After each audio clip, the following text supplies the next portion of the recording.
Thank you for wasting our time today. I understand this is a marriage proposal, but we do not approve. Please leave and don't come back. When we visited my boyfriend's family to announce our engagement, his mother's disdain was palpable. I had sensed from the beginning that his parents were not fond of me, but I wasn't going to back down now. I took a deep breath and introduced myself to my future in-laws. My name is Marina. I'm 26 and work in the general affairs department of a manufacturing company. I have been dating your son, Travis, since last year. He's 3 years older than me, and we work together. His gentle demeanor and the warmth in his smile are what drew me to him. We both live alone, so we often visit each other and enjoy our weekends together. We've built a happy relationship. My parents live nearby, and I frequently bring Travis over. They really like him, and when he visits, they always prepare special meals. Travis gets along well with my father, and I thought everything would be fine, even after marriage. However, Travis has always been hesitant to introduce me to his parents. When I asked him about it, he seemed troubled. Could you wait a bit longer? My parents are nothing like yours. I wish I'd been raised by people like your parents. His sadness was evident, and I wondered if he had a strained relationship with his parents. I decided to wait until he was ready to discuss it. I wasn't in a rush to marry, and I thought it would be best if he told me when he felt comfortable. But life often takes unexpected turns. One holiday, as Travis and I headed to our favorite restaurant, something surprising happened. As we were shown to our table, Travis's expression suddenly shifted to shock, and he began to fidget uncomfortably. What's wrong? I asked, noticing Travis's sudden discomfort. He seemed at a loss for words, fumbling for a response. Well, he said, avoiding my gaze. I began to worry that I had somehow caused his unease. Just then, a woman in her 50s approached our table. Oh, is it that dear Travis? I haven't heard from you in a while. I was wondering what you were up to. She greeted Travis warmly, but her eyes, which had a distinctive downward slant, gave me a piercing look. Her neatly tied back hair accentuated the severity of her gaze. As I met her stare with confusion, she let out a dismissive chuckle. Are you really spending time with someone like her, Travis? You're such a good kid. If you don't like her, you need to be straightforward. Otherwise, girls like her won't get the hint. Travis's face tightened, and he glared at the woman. I won't tolerate any disrespect towards her. The woman fixed me with a cold stare. It's a shame my son is being deceived by someone like you. Leave him alone right now. She turned and walked towards the cashier, paid her bill, and left the diner. What was that about? I asked, looking at the woman's retreating figure. Travis's voice was weak as he explained, that was my mother. A few years ago, she forced me to break up with someone I was seriously considering marrying. She said she wouldn't accept a marriage if it meant dealing with a mother like her. So that's why she was so hostile. Yeah, if you decide to stay with me, there will be many complications. Should we end things here? Don't worry, I'll keep my personal issues separate from work and make sure it doesn't affect you. Travis looked genuinely pained. I understand, but I still want to be with you, Travis. Do you really want to break up with me? Travis looked astonished at my response. You know how my mother is. If you marry me, it will be a burden on you. I don't mind. I think dealing with family issues is part of marriage. Besides, we don't have to live with her, right? If she insists, I'll request a transfer and we can move far away. Travis gazed at me intently. I returned his look with a reassuring smile. Then I feel reassured. Is it strange if I propose to you? Travis asked. Are you sure? I responded, a mix of excitement and embarrassment making my cheeks flush red. Yes, of course. I want to spend the rest of my life with you, Travis said, his words making me feel a wave of relief as his smile brightened. Feeling reassured, I took a deep breath and knew we were ready to introduce ourselves to my parents. They were thrilled by the news and eager to hear how we had come to the decision to marry. I knew this would eventually lead to questions about my soon-to-be mother-in-law, so we tried to downplay the situation, hoping to shift the focus. But my mother wasn't having it. Have you already met Travis's parents, or is that still pending? She asked. Travis and I were caught off guard by her question. No, I don't plan on telling them about our marriage just yet, Travis replied. What? Why not? My mother asked, her surprise evident. Because I'm certain my parents would never approve of our marriage, Travis said, causing my mother to gasp in shock. My father, with a stern expression, spoke up. That's unacceptable. Marriage is a union of two families. Your mother would be devastated if she found out you were married without her knowing. You should at least make the effort to meet them. If they still refuse to accept you, come back to us, and we'll help." My father's words were firm and comforting. Despite the reassurance, Travis looked at me with concern. "I'm fine," I said, offering him a reassuring smile to ease his worries. I was determined that if we could overcome this challenge, we'd find our true happiness together. Later, Travis informed his parents that I would be coming to introduce myself. Although they didn't seem enthusiastic, he managed to arrange the meeting. His father, a CEO, lived in a grand house with an expansive yard. As we arrived, a large dog began barking. Travis approached with a smile, soothing the dog, who then allowed me to pet him too. While we played with the dog, the front door opened, and Travis's parents appeared. His mother, with her sharp, assessing gaze, radiated an intimidating presence, while his father, equally aloof, looked down at me with a clear sense of superiority. "Don't touch our dog. You're disgusting." That was the first thing Travis's father said to me. He didn't offer a greeting, only a sharp reprimand. I felt deeply uncomfortable. "How dare you speak to her like that? If you continue to act this way, I won't hesitate to cut ties with you," Travis said, his voice filled with resolve. His parents stared at me with hostility but kept their comments to themselves. They reluctantly invited us into the house. As I entered, I couldn't help but reflect on how Travis, despite his gentle eyes, seemed so different from his father. It was odd because Travis's kind demeanor contrasted sharply with his father's harshness. I realized that genetic traits sometimes skip generations, and it's common for children not to resemble their parents in every way. It seemed best not to dwell on it. Inside, as I took in my surroundings, a middle-aged man in a suit appeared. "Welcome home, young master." He greeted Travis with a deep bow and a warm smile that was so genuine it made me smile in return. "It's been a while, Mr. Williams." "You're all grown now, young master." Mr. Williams' smile was heartfelt, and it was the first time I'd seen Travis genuinely smile since we arrived. He then introduced me to Mr. Williams. "This is Mr. Williams, my father's right-hand man. Honestly, he's more like a father to me than my own. My father never paid much attention to me, so Mr. Williams often looked after me." "You're the boss's son." "I was just doing what was expected," Mr. Williams said modestly. "But you've always had a soft spot for me, haven't you?" "I have to say, I like you more than my father," Travis replied with a chuckle. Seeing Travis laugh like that was a rare and heartwarming sight. As we chatted, my mother-in-law stormed out from a room at the back of the house. "Marina, what are you doing? Come here right now," she demanded, her voice sharp. She directed a fierce glare at Mr. Williams. "What are you doing here? Slacking off? How many times have I told you to stay away from Marina? I'll make sure my husband hears about this. You'd better get back to work."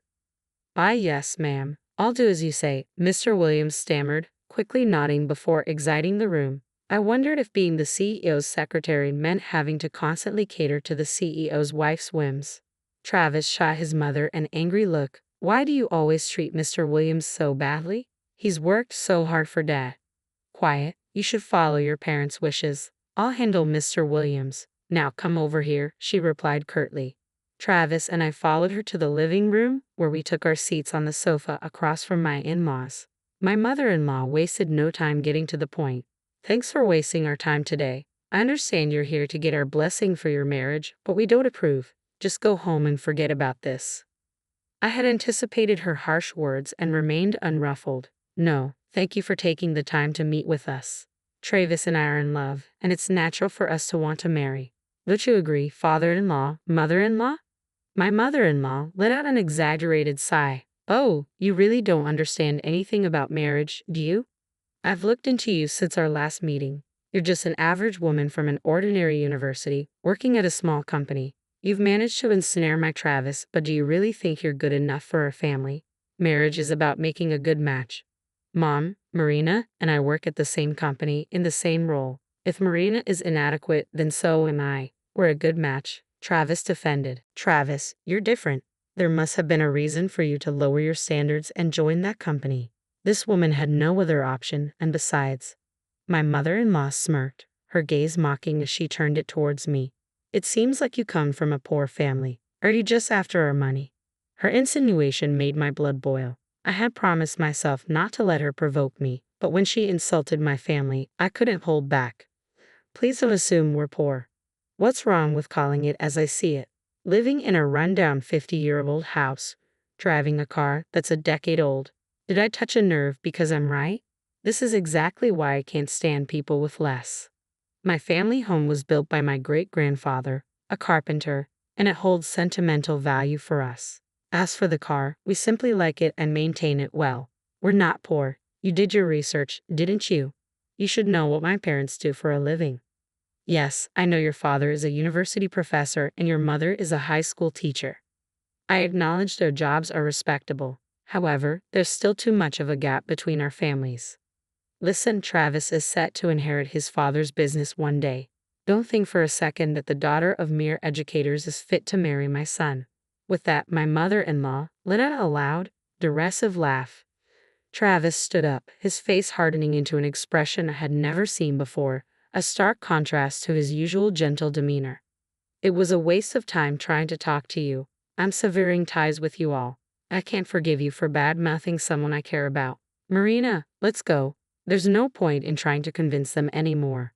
Travis grabbed my hand firmly, and we left their house. I'm sorry, Travis said as we walked away. I'll explain to your parents why we couldn't even have a proper conversation. Please, don't say you won't marry me. I could only nod in response to Travis's earnest plea. We went directly to my parents' house and recounted what had transpired. Travis had anticipated this scenario and had recorded all of my mother-in-law's comments. After listening to the recording, my parents deliberated for a moment before responding. Yes, his mother's comments were rude, but you two are giving up too easily.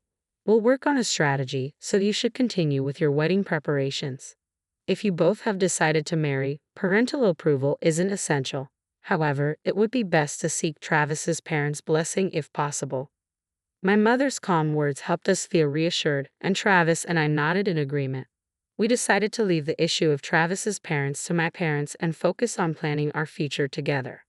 A month later, my parents called us back to their home. When we arrived, we were surprised to find Travis's parents and Mr. Williams gathered around a small table. As we joined the group, the room felt a bit cramped. I braced myself for more snide remarks from Travis's parents, but they remained silent. It was my father who began to explain what had transpired during our absence. Travis's parents did some research on us, so we decided to return the favor. They married 30 years ago, shortly after Travis's mother became pregnant. At that time, his father was just starting his company. Mr. Williams, who was then a regular employee, supported him faithfully. Before my father could continue, Travis interjected. That's all well known in our family. Mr. Williams started as an ordinary employee but earned his way up to become my father's personal assistant due to his hard work. My mother essentially raised me on her own while my father was busy running the company. Mr. Williams supported not only my father but also my mother during those times. My father nodded in agreement. Yes, Mr. Williams did support your family with remarkable dedication. Now, I want to shift the focus a bit. As a genetic researcher at the university, I can tell you that children inherit half of their DNA from each parent. Even if they appear quite different from their parents, they still inherit half of their genes from each. What's your point? Travis asked, looking puzzled. I shared his confusion over why my father was bringing this up.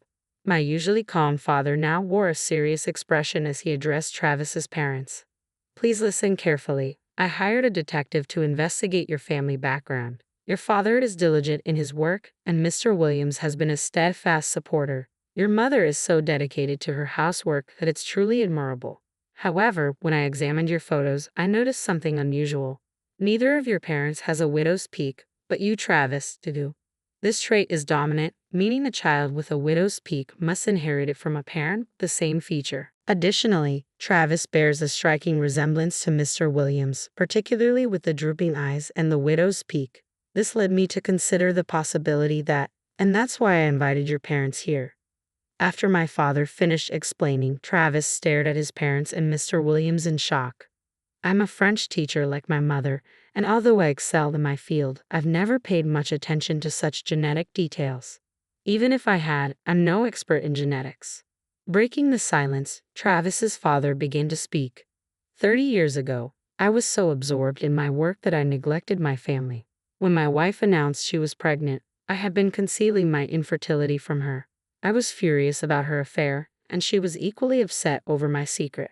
After a heated argument, I told her that if I were to raise the child as my own, I would forgive her infidelity. In return, she agreed to forgive my deceit. I then made Mr. Williams my personal assistant, closely monitoring him to prevent my wife from continuing the affair. As Travis's father finished recounting his past, he sat there with a blank expression as if his soul had left him. On the other hand, Travis's mother started to sob uncontrollably. I loved Mr. Williams. I wanted to raise Travis with him. He's a treasure born for my love, and I can't just hand him over to someone I don't know. I absolutely will not allow this marriage. As she wiped her tears and glared at me, Travis's expression turned cold with contempt. I've always known I wasn't loved by you, Dad. I felt my mother's unhealthy obsession with me. I'd often wished Mr. Williams had been my real father. But now, you three are repugnant. Mom, I no longer consider you my parents. Even if Mr. Williams is my biological father, I won't acknowledge him as such. I refuse to forgive any of you. I'm cutting ties and marrying Marina. As Travis declared his decision, his mother rose and clung to him, crying, "This isn't allowed. Travis is mine. I won't let him go to anyone, especially not a commoner. If you want to marry him, we'll live together as a family. I'll permit the marriage, but don't expect him to leave us." When she grabbed Travis's arm, I gently but firmly pushed her hand away. "Ma'am, please stop. Travis is clearly uncomfortable. Do you understand the pain and trouble you've caused him? Probably not, because you're only focused on yourself. If you betrayed your husband to be with Mr. Williams and continued to deceive Travis, I wouldn't interfere. That's a personal matter. But if you're trying to sabotage Travis's happiness, I won't stand for it. You need to prioritize his well-being. If you dislike me, that's one thing, but if you're just trying to manipulate him, you're failing as a mother. From now on, I'm committed to making Travis happy, so please don't obstruct us." After I spoke, Travis's mother cried harder, cursing me as a cruel woman. Mr. Williams tried to comfort her, and we agreed to discuss future matters at a later date. A few days later, Travis's parents formally apologized to us and my parents, accepting our marriage. Travis and I then officially submitted our marriage certificate. Travis moved into my house, and as things unfolded, it became clear that his father could never forgive his mother's infidelity. Though too much time had passed for legal claims, they divorced and divided their assets. Mr. Williams resigned from his position and relocated far away with Travis's mother. Her once opulent lifestyle abruptly ended, forcing her into the impoverished life she had always scorned. She occasionally sends letters asking Travis for financial help, but he ignores them completely. He has severed ties with his father, given their lack of blood relation, and has no intention of being adopted by Mr. Williams, despite remaining legally recognized as his father's son. Without Mr. Williams' support and with Travis's mother gone, the company's performance plummeted, leading Travis's father to resign. His whereabouts remain unknown. A year after Travis and I got married, I noticed that his parents' house was up for sale. Our wedding ceremony was modest, limited to close family and relatives due to the complexities of Travis's family situation. Despite the simplicity, it was a memorable and fulfilling day. Now, we have been blessed with a beautiful daughter. I have decided to quit my job to focus on raising her. My parents visit frequently to help with her care, which has been a tremendous support. Travis and I are committed to supporting each other and raising our daughter with love.